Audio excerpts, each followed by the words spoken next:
medida que la era colonial se acercaba a su fin, la Unión Soviética pensaba que el mundo se volvería hacia el socialismo y predicaba ese mensaje en su propaganda. La situación preocupaba a los Estados Unidos. En Washington estaban convencidos de que los soviéticos estaban poniendo en práctica una política de expansión en el tercer mundo. Y su objetivo era evitarlo.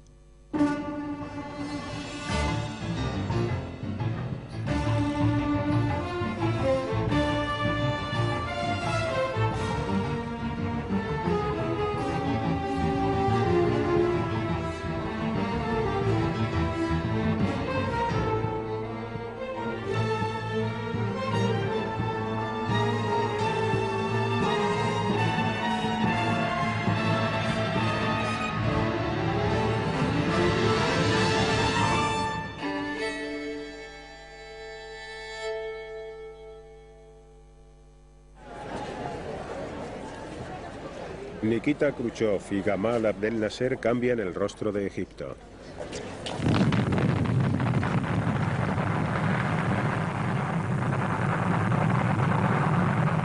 Cuando Occidente se negó a conceder un préstamo a Egipto para construir una presa en el Nilo, la Unión Soviética asumió el mando. Las naciones emergentes utilizaban la Guerra Fría para conseguir dinero y armas.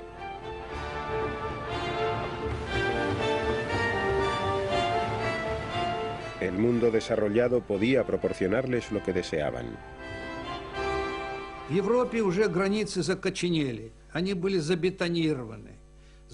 En Europa las fronteras eran ya muy sólidas y no existía posibilidad alguna de expansión allí, porque quien lo intentara provocaría una nueva guerra mundial. ¿Dónde podía tener lugar entonces la cacería? Lo diré francamente, en los lugares donde aún había presas. Esa zona era el tercer mundo y ninguno de los dos bandos quería dejar pasar una oportunidad. En el Cuerno de África, la Unión Soviética respaldaba a dos regímenes opuestos y rivales. Para Estados Unidos, esta era la prueba de la expansión soviética. En Angola estaban desembarcando miles de cubanos para combatir a las tropas respaldadas por los Estados Unidos.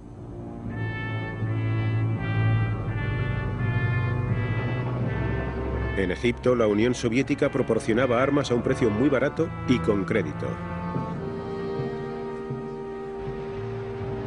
Pero el presidente Nasser no se dejaba influir con facilidad.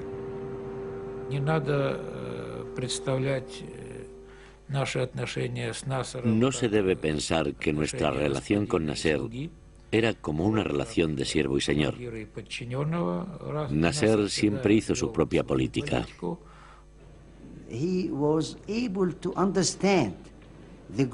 Nasser comprendía la estrategia global y era consciente de que en aquel momento podíamos beneficiarnos de las discrepancias existentes entre los Estados Unidos y la Unión Soviética y sacar provecho de la situación para aumentar nuestras capacidades, tanto militares como económicas. Nasser era el héroe del mundo árabe. Los egipcios se unieron para la guerra.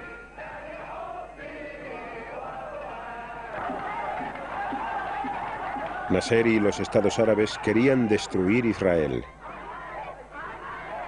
No era el caso de Moscú. En 1948 la Unión Soviética había prestado su apoyo a la creación del Estado de Israel en tierras árabes. En 1967 los 2,5 millones de judíos que vivían en Israel vieron cómo les rodeaban 90 millones de árabes hostiles. Israel se sentía inseguro. La amenaza egipcia cada vez era más intensa. Israel contaba con el respaldo político de los Estados Unidos, pero no con sus armas. ¿Conseguiría Israel el apoyo de los Estados Unidos en caso de un ataque sorpresa? El presidente Johnson nos pidió que lleváramos al ministro de Asuntos Exteriores a las dependencias privadas de la Casa Blanca. Y hablando en plata, lo que intentamos fue apabullarle. O en términos más educados, convencerle de evitar un ataque preventivo. Al principio pensamos que lo habíamos conseguido.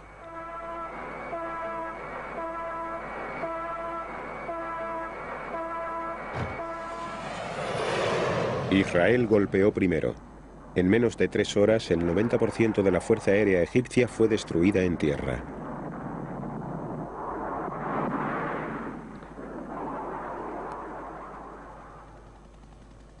Los israelíes tomaron la zona este de Jerusalén. Los judíos pudieron rezar de nuevo en el Muro de las Lamentaciones.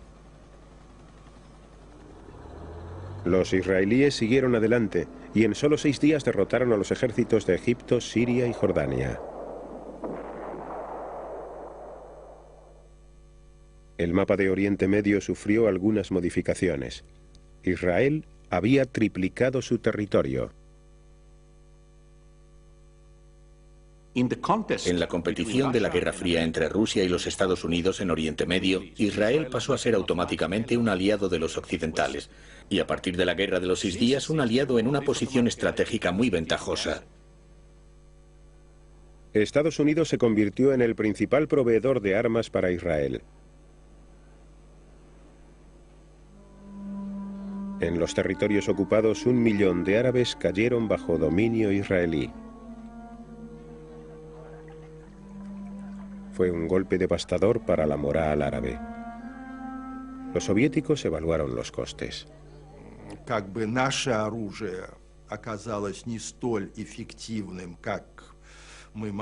Nuestras armas resultaron ser menos efectivas de lo que habíamos calculado. Pensamos que como compensación era nuestro deber proporcionarles más armas. Y refiriéndonos a un contexto más amplio, no dejar que Occidente se saliera con la suya. Septiembre de 1970. Egipto se hunde en el dolor por la muerte del presidente Gamal Abdel Nasser. Los países en vías de desarrollo lloraban la pérdida de un líder extraordinario. Y el primer ministro Kosygin no fue una excepción. Aunque apenados, todos, incluidos los rusos, estaban intranquilos. ¿Quién sería el sucesor de Nasser? I shall do my best to follow the policy of my late president, my dearest friend, President Gamal. But no one will capitulate here in this country. I am not ready to capitulate or to surrender 1 inch or a bit of sand. En la cumbre celebrada en Moscú en 1972, las superpotencias se mostraron de acuerdo en establecer un código de conducta que recibió el nombre de détente, vocablo francés que significa distensión. Richard Nixon y Leonid Brezhnev accedieron a no buscar su propio beneficio a expensas de los demás. La mejora en las relaciones con los Estados Unidos tuvo más peso que el compromiso de Moscú con los árabes. Sadat se enojó mucho cuando se enteró porque sentía que le estaban concediendo la prioridad al proceso de détente con los estadounidenses, olvidándose de ayudar a Egipto a hacer la guerra. Pero la détente no frenó los esfuerzos estadounidenses para extender su influencia en Oriente Medio a expensas de Moscú. En el 72, nuestra política se centraba realmente en tratar de minimizar y limitar el papel, y aún iré más lejos, de mantener a los soviéticos alejados de la situación. Establecimos una política que consistía en frustrar cualquier movimiento respaldado con armas soviéticas, hasta que algún líder árabe, cansado de la situación, se volviera hacia nosotros para tener contactos diplomáticos. Entonces, trataríamos de adoptar una postura lo más ecuánime posible. En Egipto, como en muchos otros países en vías de desarrollo, la presencia soviética era grande. En julio de 1972, Sadat ordenó que los 15.000 consejeros rusos y sus familias hicieran las maletas y se marcharan. Era un arriesgado juego de poderes. La decisión de Sadat incrementó su popularidad y demostró que en realidad los rusos apenas sí ejercían control sobre Egipto. En octubre de 1972, decidieron volver a apoyar a Egipto y Sadat sacó partido de la situación. Dijo, bueno, los expulsé para expresar mi poder y que así nos dieran lo que necesitábamos. Y extrañamente, firmamos un acuerdo sobre armamentos después del mes de octubre, que fue uno de los mayores que hayamos firmado nunca con la Unión Soviética. Sadat necesitaba armas.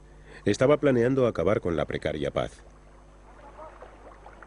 Quería la guerra, la necesitaba, estaba convencido de que no podía hacer otra cosa. Consideraba que la negociación era imposible si no sucedía algo que caldease el proceso, es decir, sin una especie de terapia de choque. Yom Kippur, el día más sagrado para Israel. 4.000 soldados egipcios y tanques atraviesan el canal de Suez.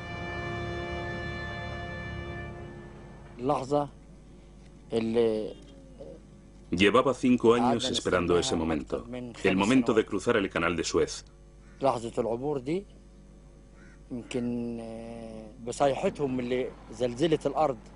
Nuestros gritos hicieron temblar la tierra bajo los pies de nuestros enemigos israelíes.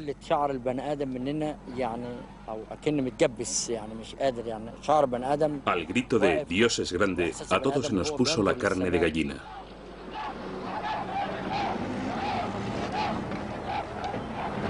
El ejército egipcio avanzó rápidamente, ansioso por recuperar los territorios perdidos.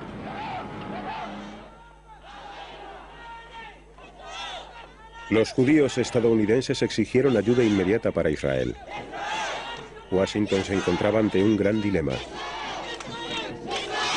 Si decidía abastecer a su aliado Israel, corría el riesgo de sacrificar la buena voluntad de los países árabes. El Departamento de Estado respondió con evasivas. Existían problemas para decidir si podíamos contar con medios de transporte. Y el Pentágono sugirió que se contratara transporte privado. Nos decepcionó mucho y a la vez nos enojó que los suministros llegaran tan despacio y solo en aviones El Al. El convoy aéreo se retrasaba constantemente. Los egipcios siguieron con sus ataques aéreos. Los Estados Unidos comenzaron a darse cuenta de que nuestra situación era muy grave, cuando de repente cambiamos nuestro tono típicamente despreocupado, propio de la autoconfianza israelí, por un informe en el que dejábamos ver que esta situación estaba acabando con nosotros.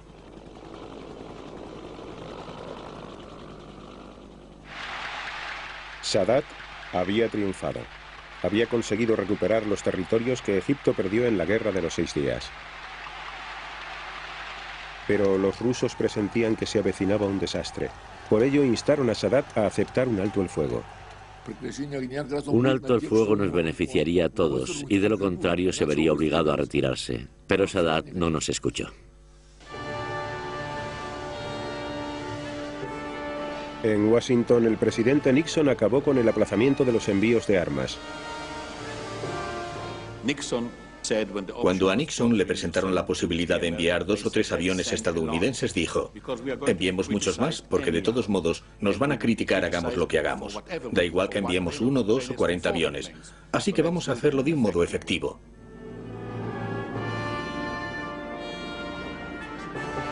El puente aéreo situó a la mayor potencia del mundo públicamente de parte de Israel. Ahora eran los aliados de Moscú los que sufrían una derrota.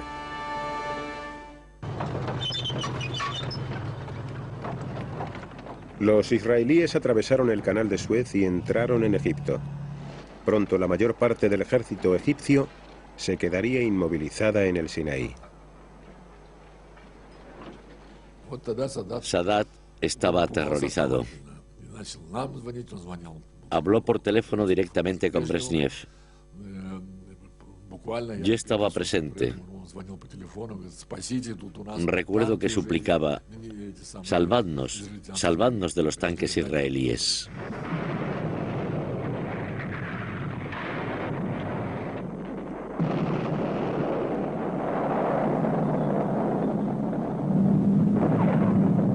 Los egipcios estaban aislados en el desierto, habían sido derrotados. Moscú pidió un alto el fuego. Se dieron cuenta de que cuanto mayor fuera la victoria militar de los israelíes, mayor sería también la derrota de los suministros soviéticos. Además, el triunfo israelí ocasionaría un debilitamiento general de la posición soviética en toda la región. Los soviéticos y Henry Kissinger llegaron rápidamente a un acuerdo sobre las propuestas de alto el fuego. Kissinger llegó a Israel para darles la noticia. Había llegado el momento de comprobar la capacidad de las superpotencias de dominar a sus aliados. Se había comprometido sin pensarlo demasiado con algunos de nuestros dirigentes, especialmente con Golda Meir, nuestra primer ministro. Y cuando aterrizó dijo: me van a castigar por esto. Israel aún no quería dar por terminada la guerra. Kissinger expuso la situación y prometió que seguiría prestando ayuda a Israel en caso de que se produjera un rebrote del conflicto.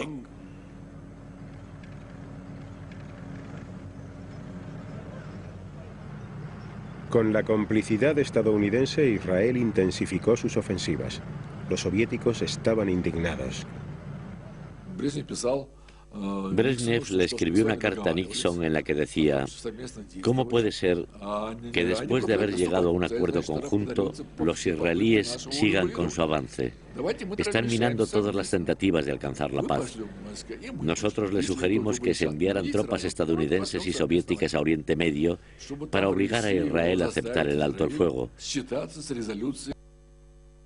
Pero en la carta también había una frase que rezaba así: si no lo hacéis, tendremos que considerar la posibilidad de llevar a cabo una acción unilateral.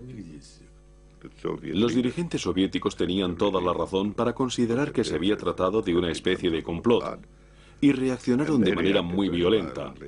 Nos enviaron una nota extremadamente dura en la que expresaban su deseo de realizar una intervención conjunta ruso-estadounidense, de lo contrario actuarían de modo unilateral. Kissinger subió deliberadamente la apuesta inicial. Decidido a impedir cualquier intervención soviética en Oriente Medio, colocó las fuerzas nucleares en alerta máxima.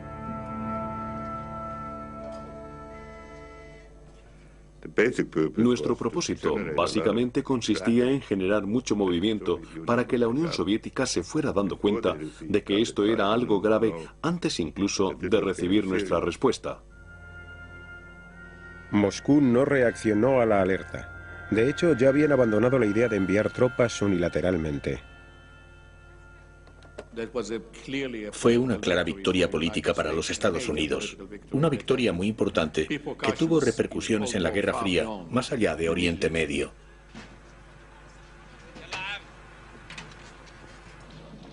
Presionado por Estados Unidos, Israel consintió en que se hiciera llegar agua al ejército egipcio atrapado en el desierto. Kissinger quería un Egipto derrotado, pero no destruido.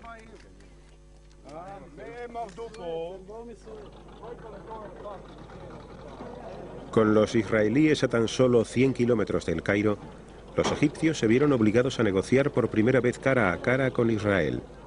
Moscú no tomó parte en las conversaciones. Egipto comprendió que Estados Unidos tenía en su mano todos los triunfos para llegar a lo que posteriormente se conocería con el nombre de Acuerdos de Retirada, firmados entre Egipto e Israel. Henry Kissinger se convirtió en el hombre que viajaba en avión con más frecuencia en todo el mundo. Esta diplomacia aérea, que más tarde se conocería con el nombre de diplomacia Kissinger, le dio fácil acceso a Sadat. Las relaciones habían cambiado esencialmente, es decir, desde la guerra, Sadat creía que tenía que buscar el apoyo del bando mundial, en el que se encontraban los Estados Unidos. Los viajes de Kissinger no consiguieron la paz permanente. pero demostraron que Estados Unidos estaba ganando la Guerra Fría en los países de Oriente Medio. No obstante, esto tenía un precio.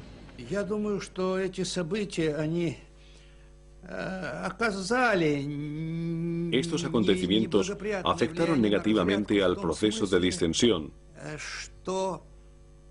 e intensificaron la desconfianza de la Unión Soviética hacia los Estados Unidos.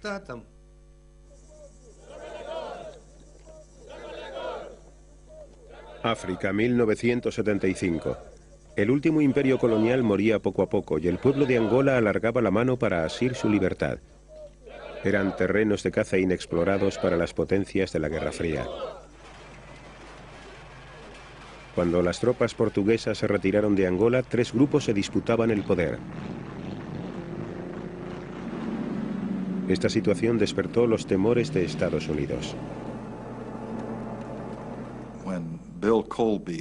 Cuando Bill Colby, director de la CIA, vino a la Casa Blanca para dar instrucciones al Consejo Nacional de Seguridad, lo primero que dijo fue literalmente: caballeros, este es un mapa de África y aquí está Angola. Ahora en Angola tenemos 3 facciones. Está el MPLA, que son los chicos malos, luego está el FNLA, que son los buenos, y por último están Jonas Savimbi y UNITA, pero aún no los conocemos muy bien. Y esa fue la pequeña introducción para el Consejo Nacional de Seguridad. El Movimiento Popular de Liberación de Angola, o MPLA, era el grupo más numeroso y su ideología era de izquierdas. Estaba situado en la capital, Luanda, y en sus alrededores. Agostinho Neto y Lucio Lara eran los líderes de este movimiento de gran diversidad étnica. En la década de los 60, Cuba les proporcionó formación militar y Moscú las armas necesarias. El Frente Popular de Liberación de Angola, FNLA, operaba mayoritariamente en la parte meridional del país. Su líder, Holden Roberto, era un estridente anticomunista estrechamente vinculado al vecino Zaire, que le suministraba armas estadounidenses bastante anticuadas.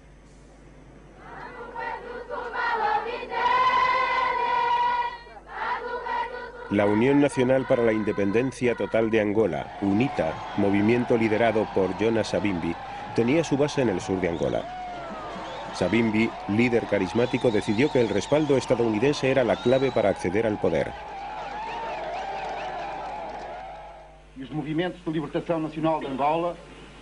Los 3 grupos rivales se reunieron en Albor, Portugal. Allí llegaron a un acuerdo sobre la independencia y las elecciones. Los Estados Unidos se negaron rotundamente. Nosotros encontramos la solución. La CIA, sin la aprobación del Consejo Nacional de Seguridad, entregó $300.000 a Holden Roberto y le ordenó que enviara a su gente al norte de Angola. No nos preocupaba recibir ayuda estadounidense. Sabíamos que la Unión Soviética apoyaba al MPLA y no teníamos la posibilidad de contrarrestar eso. El dinero estadounidense que les llegaba secretamente a través del Zaire sirvió para pagar la guerra de Roberto contra el MPLA. Su facción era siempre la más sangrienta y violenta. Atacaron y asesinaron sin perder un minuto a 15 activistas políticos del MPLA y a partir de ese momento todo estuvo decidido. El destino de Angola estaba escrito con sangre.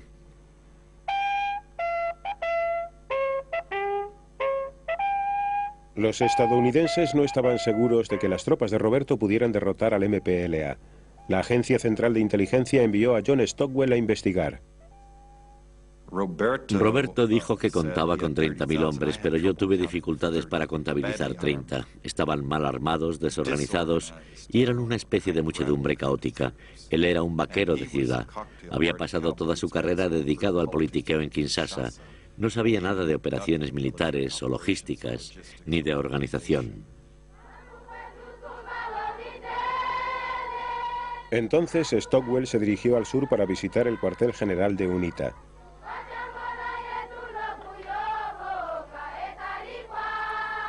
Allí se reunió con su líder, Jonas Savimbi. Me pareció un tipo muy diferente de revolucionario. Había pasado toda su vida, 20 años en Angola, y había llegado a liderar la guerrilla luchando él mismo.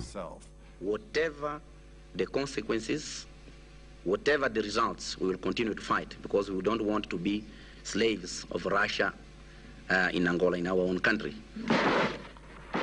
Estados Unidos respaldaba ahora 2 de los 3 movimientos independentistas.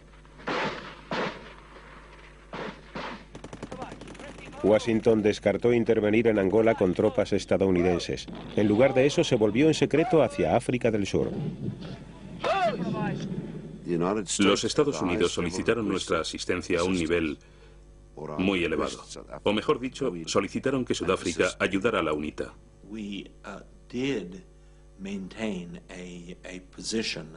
Conservamos una postura de desaprobación frente al apartheid.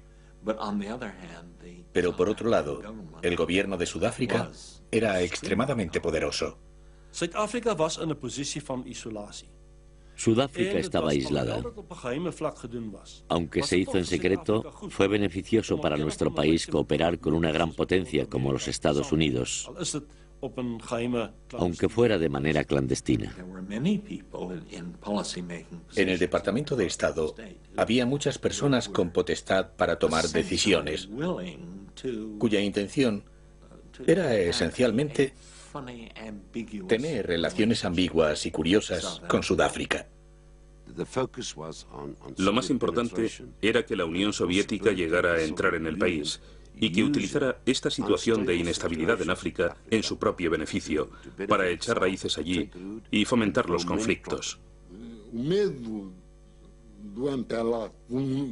Tenía el miedo del MPLA. Nos llamaban comunistas. Los sudafricanos estaban aterrorizados. No experimentaban esa sensación ante el FNLA o la UNITA. Eran aliados. No les gustaba el MPLA porque este movimiento se había declarado contrario al apartheid.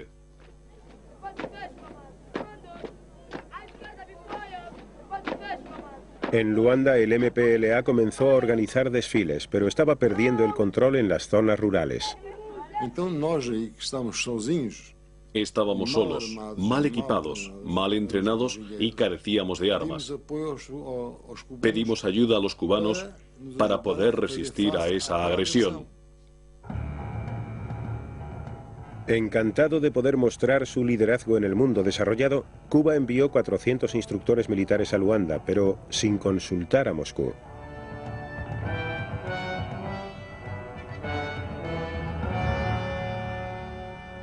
Los soviéticos no sabían absolutamente nada.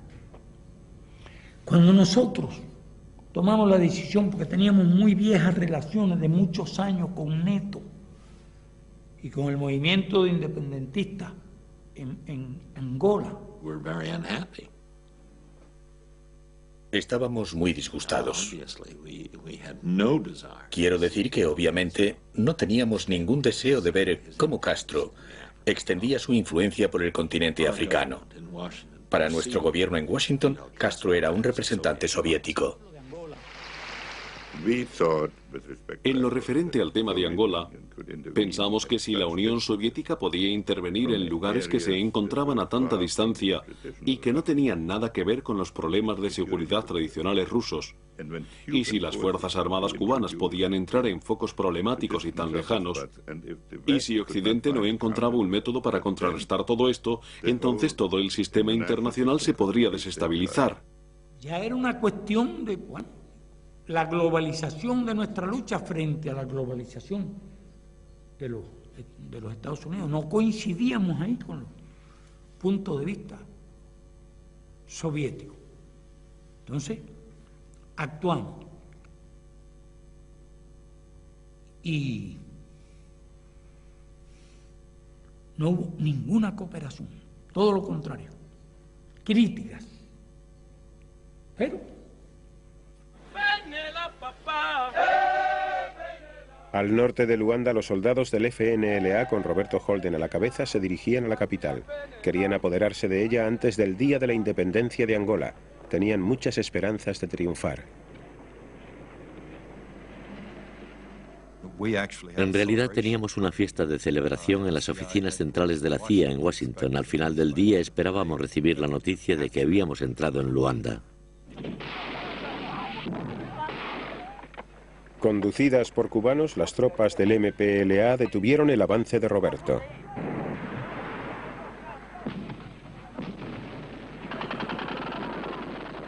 En medio del valle comenzaron a aterrizar unos 2000 cohetes de 122 milímetros y nosotros no teníamos nada con qué responderles, por lo que nuestras fuerzas se dispersaron y emprendieron la huida. Las fuerzas militares del FNLA habían sufrido grandes daños. El aliado de los Estados Unidos estaba en apuros. Ahora, el MPLA se enfrentaba a un desafío aún mayor. En octubre de 1975, los soldados sudafricanos invadieron Angola. Desde sus bases en Namibia acudieron al encuentro de las divisiones de la UNITA. Avanzábamos aproximadamente una media de 80 kilómetros diarios. Por aquella época mis soldados ya lo hacían muy bien, se sentían más cómodos allí y ya habían salido de los vehículos y marchaban en formación de asalto. Mandaríamos al diablo a esa gente y entonces tendrían que coger sus cosas y marcharse, porque no nos esperaban. Los sudafricanos estaban prestando ayuda a la UNITA y Zaire apoyaba al FNLA. Por lo tanto, era justo que el MPLA pidiera ayuda a los cubanos en su lucha contra las invasiones.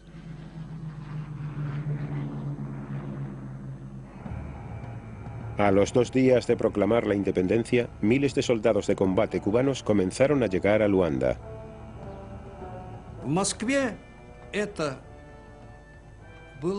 En Moscú la noticia se recibió con entusiasmo. Solo cuando los cubanos entraron en el conflicto nos involucramos nosotros también, porque los cubanos, a su vez, nos pidieron ayuda a nosotros. Querían armas y provisiones, y empezamos a enviar mercancías a Angola rápidamente, aunque no entraba en nuestros planes entrar en ese país.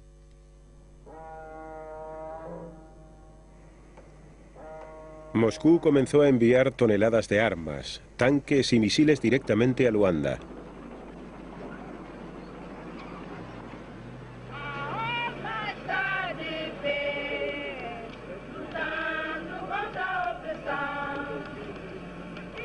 Mientras el MPLA ensayaba para el Día de la Independencia, aún se libraban batallas a pocos kilómetros de la capital.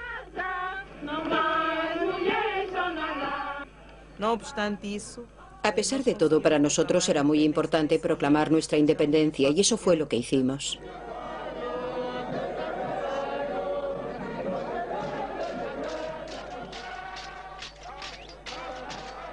El MPLA celebró la independencia de Angola en Luanda.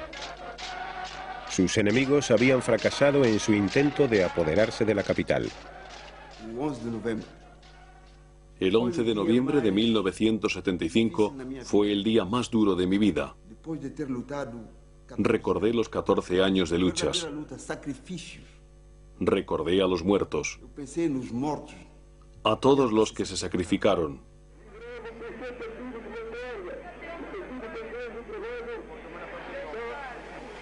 Agostinho Neto da la bienvenida al embajador soviético. La Unión Soviética, Cuba y la mayor parte de África reconocieron al MPLA como el gobierno de Angola. Su lucha contra las tropas sudafricanas le dio al MPLA la credibilidad política que necesitaba. Al sur de Luanda, los cubanos se preparaban para detener de una vez por todas el avance de los soldados sudafricanos. La batalla de Ebo era decisiva porque si nos rompían en la defensa, era muy difícil a esas fuerzas pararlas hasta Luanda, porque de ahí empiezan carreteras por el norte, por el centro, es decir, hay una cantidad de vías hacia el sur. Era una fuerza muy poderosa y muy rápida. Dime tú cómo me copias, Los cubanos estaban preparados y les esperaban. Le habíamos prometido la ayuda y Angola se perdía, porque ya las tropas de Mobutu estaban al lado de Luanda. Y las tropas surafricanas habían avanzado más de 1000 kilómetros y estaban muy cerca también de Luanda.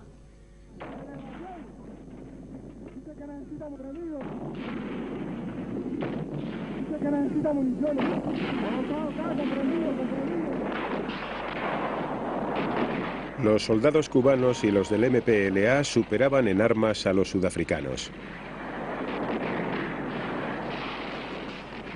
El resultado de los disparos fue terrible. Solo veía la sangre que goteaba de esos camiones y no resultó muy agradable. Luego fui a investigar, y la primera vez que uno ve que sus propios soldados están... no resultó nada agradable. Lo dejaron todo allí, en el terreno, hombres, vehículos y armas. Fue una gran victoria sobre los sudafricanos. Las esperanzas sudafricanas y estadounidenses de lograr una rápida victoria sobre el MPLA se pulverizaron. Washington se estaba quedando sin salidas. Justo después de la guerra de Vietnam, ni el pueblo estadounidense, ni el Congreso, ni los medios de comunicación estaban dispuestos a aceptar que los Estados Unidos volviera a enviar sus fuerzas para controlar el futuro de un país que a ninguno de nosotros le importaba lo más mínimo. La administración recurrió a la CIA. En secreto siguieron enviando dinero a Roberto y a Savimbi para reclutar mercenarios de África, Estados Unidos y Europa.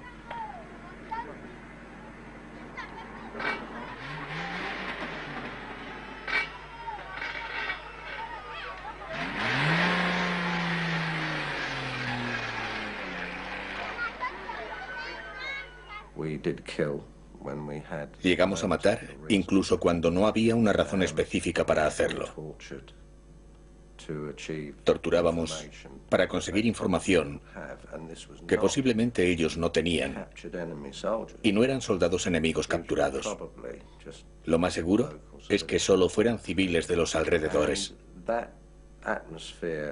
Toda la unidad se impregnó de esta atmósfera.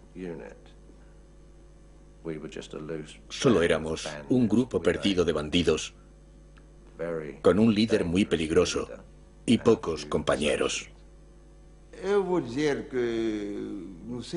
Entre los mercenarios había algunos soldados muy buenos. Por ejemplo, Callan. Rara vez he visto un soldado como él. Tenía un valor increíble. Era un psicópata. Y además estaba completamente loco, igual que algunos hombres que le acompañaban. El MPLA capturó a 13 mercenarios y les sometió a juicio. Callan y otros 3 fueron ejecutados. La CIA aún estaba en activo. El Congreso debería habernos parado los pies si no fuera porque conseguimos engañarles enviando armas, enviando consejeros, enviando soldados sudafricanos. Durante un tiempo contamos con algún apoyo, pero la oposición cada vez tenía más poder.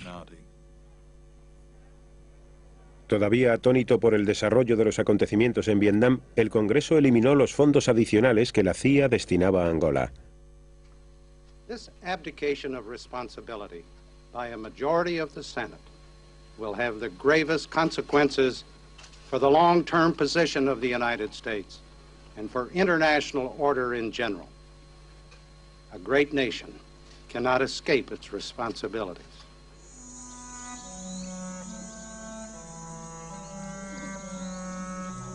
En Angola, Estados Unidos ansiaba la victoria, pero en realidad los odios cada vez eran mayores. La guerra civil duró mucho más que la Guerra Fría y dejó tras de sí a miles de personas muertas, mutiladas o sin hogar.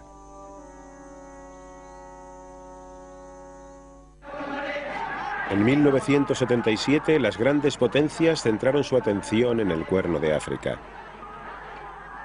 Los regímenes iban cambiando y con ellos las alianzas. La Unión Soviética y los Estados Unidos cambiaban de bando con una facilidad pasmosa.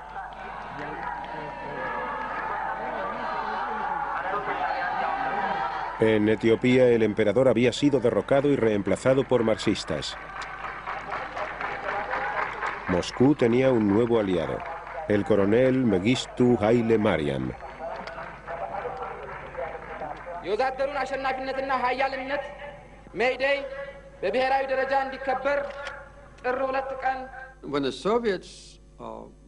Cuando los soviéticos se trasladaron a Etiopía para ayudar al dictador comunista Haile Mariam Mengistu, Pensé que la estabilidad de África corría un grave peligro. En aquel momento los soviéticos proclamaban una y otra vez que las etapas de la historia se inclinaban a favor de la Unión Soviética. Este país pronto nos adelantaría en lo que a resultados económicos se refiere. La Unión Soviética estaba adquiriendo ventajas estratégicas, estaba en la cresta de la ola de las llamadas luchas para la liberación nacional. El nuevo régimen de Etiopía le dio la espalda a Estados Unidos.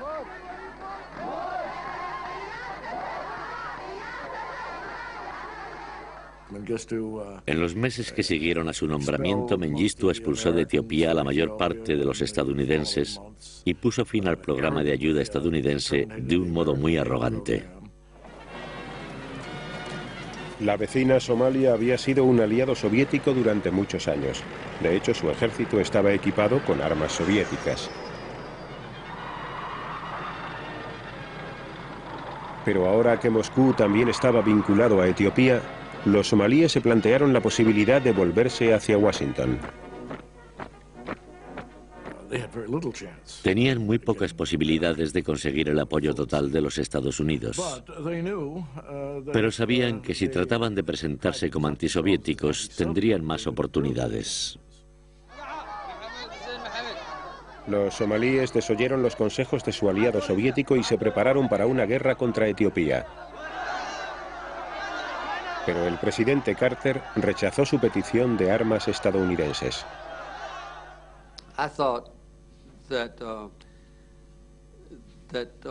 Pensé que no podíamos permitir que Somalia consiguiera apoderarse del territorio etíope y me negué a proporcionar armas al gobierno somalí. Sin embargo, en julio de 1977 los somalíes se apoderaron de varias franjas de terreno en el desierto de Ogaden. Los soviéticos trataron de detenerlos por la vía diplomática.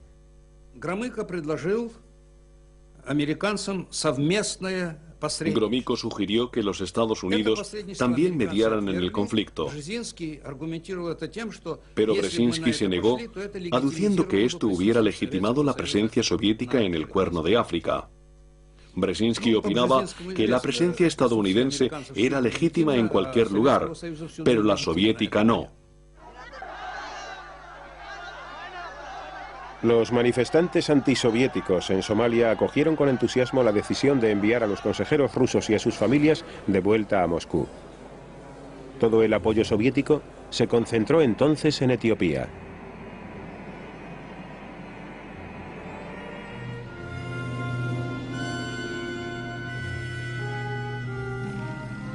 La Unión Soviética comenzó a enviar armas y también 15.000 soldados para combatir en Etiopía.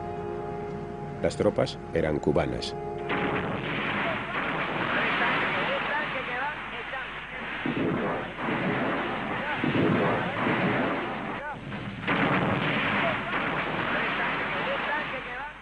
Es la única operación que hicimos de común acuerdo los soviéticos y nosotros.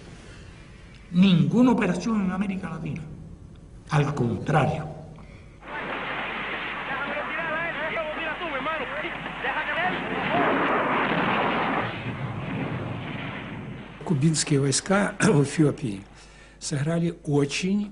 Los soldados cubanos en Etiopía desempeñaron un papel muy importante. Los etíopes no podrían haber proporcionado la organización militar para acabar con las divisiones somalíes en un periodo de tiempo tan corto, incluso contando con nuestra ayuda. Con el apoyo de las tropas cubanas y soviéticas, los etíopes expulsaron a los somalíes de Ogaden. Pero Moscú no iba a dejar que los soldados entraran en Somalia. Entre nosotros, militares soviéticos, pensamos en ocupar Somalia. Pero el gobierno soviético estuvo muy acertado al no permitírnoslo, porque esto hubiera hecho mucho más difíciles nuestras relaciones con otros países como Estados Unidos o Gran Bretaña. Mengistu Haile Mariam disfrutaba de su gloria. Cubanos y soviéticos habían salvado su régimen.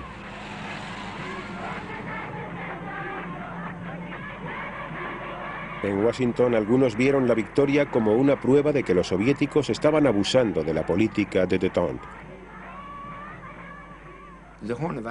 El Cuerno de África no revestía en sí mismo una gran importancia para los Estados Unidos, pero servía para medir y comprobar cómo interpretaban los soviéticos el proceso de distensión.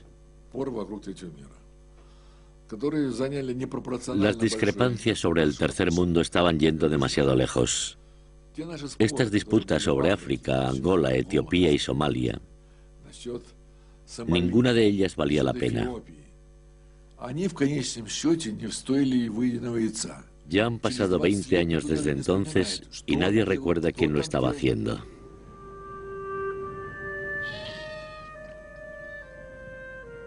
En su lucha por obtener triunfos en la Guerra Fría, las superpotencias iniciaron una carrera de armamentos en los países en vías de desarrollo. Sus solemnes promesas de limitar las armas se las llevó el viento.